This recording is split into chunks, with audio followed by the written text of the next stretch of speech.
Hello, friends!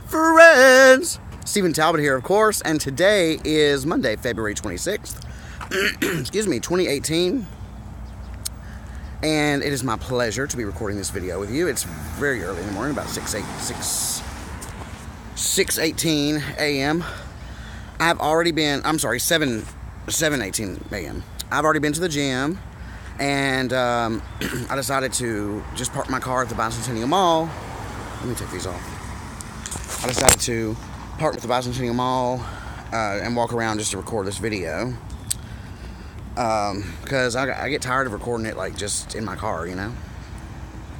You guys need some scenery. Hello. Anyway, I hope you all had a great weekend. Yesterday, I don't know. I'm so sorry. I can never remember what I talk about and what I haven't, or what I've talked about and what I haven't. Yesterday, my brother joined me at the Y, and we went to work out, and then, what else did I do? Oh, then I went to choir. I had double choir practice yesterday, which was great. And then I went over to Mario's house last night. I stopped and, oh God, I got a pizza last night. Mario was like, hey, stop and get us some food. I'm hungry. So, Little Caesars is on the way. I practice choir at a church that's off of Franklin Road, and I live downtown, and so rather than get on the interstate, I prefer just to take Franklin Road all the way. And there's a Little Caesars Pizza on Franklin Road, and it's super cheap, and it was convenient, so I stopped and got that. It's kind of, I know it's counterintuitive to, like, you know, be working out every single day of the week and juicing every day, but then to eat pizza. But, like I always say, there's balance in everything, and to deprive myself of everything good in the world, like pizza, I think is setting myself up for failure. So, you know, it is what it is. Plus, I only ate 2 pieces of it, so you know, not too bad.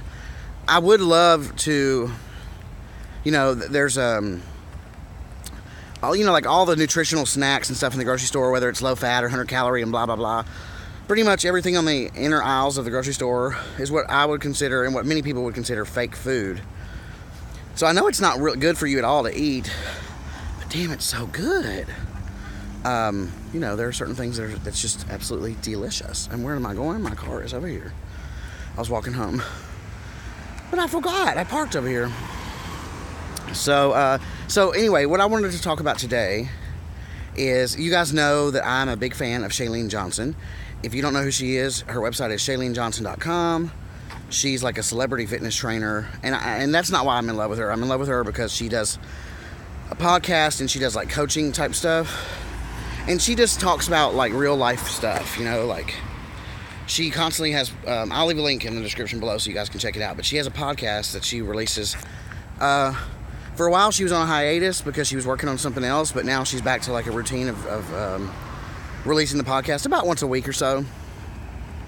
And she just talks about real life stuff, you know, like her titles always catch my eye. Her title today was how to deal with unbalanced or one-sided friendships.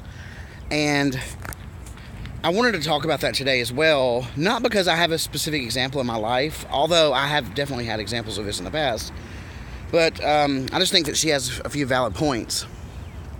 You know, I've talked many times to you guys before about empathy and about how we can be more human and we can relate to more people and we can be more understanding and more forgiving and all of those things if we can empathize with people and really take ourselves out of our own shoes and really put ourselves in other people's shoes and really feel and understand what it must be like to be in their position, in their particular dynamic. So I've definitely had friendships in the past that I thought were very one-sided.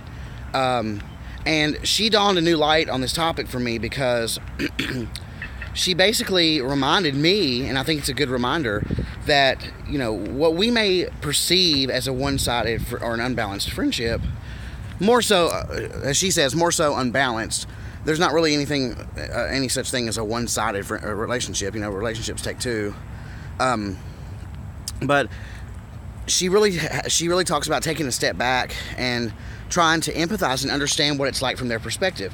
You know, you've heard the phrase many times, at least I have, there are three sides to every story: your side, their side, and the truth, which is somewhere in the middle.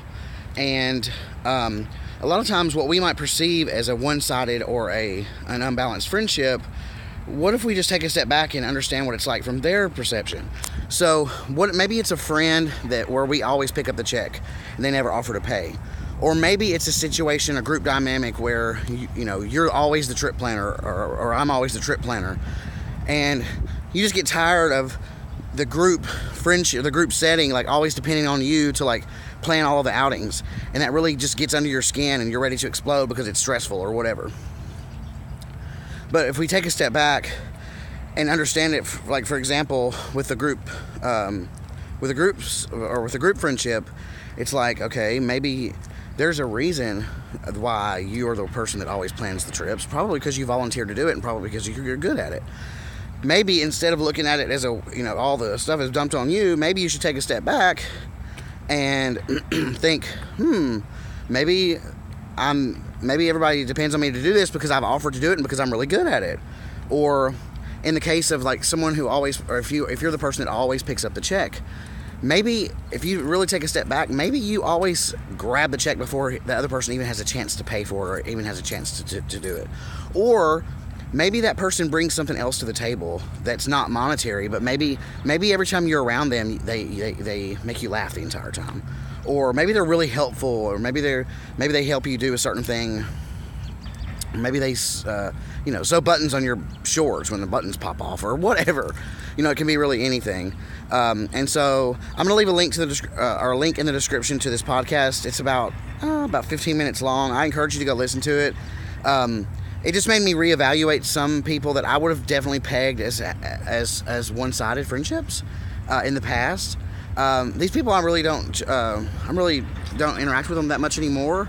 But it really made me take a step back and think, you know, maybe I was too hasty and sort of letting that friendship sort of die down. Maybe I should look at it from a different perspective. And then she also gets into some more powerful or some deeper stuff. Or basically she talks about how some people, when you have a spat with your friend, some people are incapable of saying I'm sorry. And at first you would think, okay, that's their problem, right?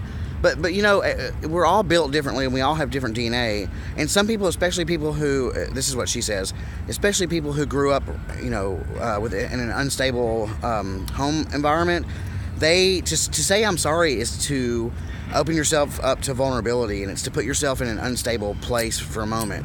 Now, that's not to say that saying you're sorry, if I'm wrong about something, I'm really good about, at least I think I am, I'm really good about owning my part of the situation and apologizing for and taking responsibility for the part that I had to play in whatever mishap there was. But, you know, right before you say I'm sorry, you know, it can feel like the world is coming down, but as soon as you say that, it's like hearts are open, and you know, you can get back to where you started. And so for the people who do have trouble saying they're sorry, you know, maybe that is something in their own journey that they need to look into. But anyway, she talks a lot about that as well. And so anyway, I'm going to link to both her podcast and that specific episode in the description below. If you have experience with one-sided or unbalanced relationships, I would love to hear your comments, and let's discuss it in the comments section below. Otherwise, thank you guys for keeping tabs on me. I really appreciate it, and I love you from the bottom of my heart. If you're not subscribed to my channel, please take a moment to subscribe. It'll only take you a few moments. If you like this video in particular, please give me a thumbs up. And of course, if you have any questions, comments, like I said before, let me know in the comment section below. And as always, until next time, enjoy yourself.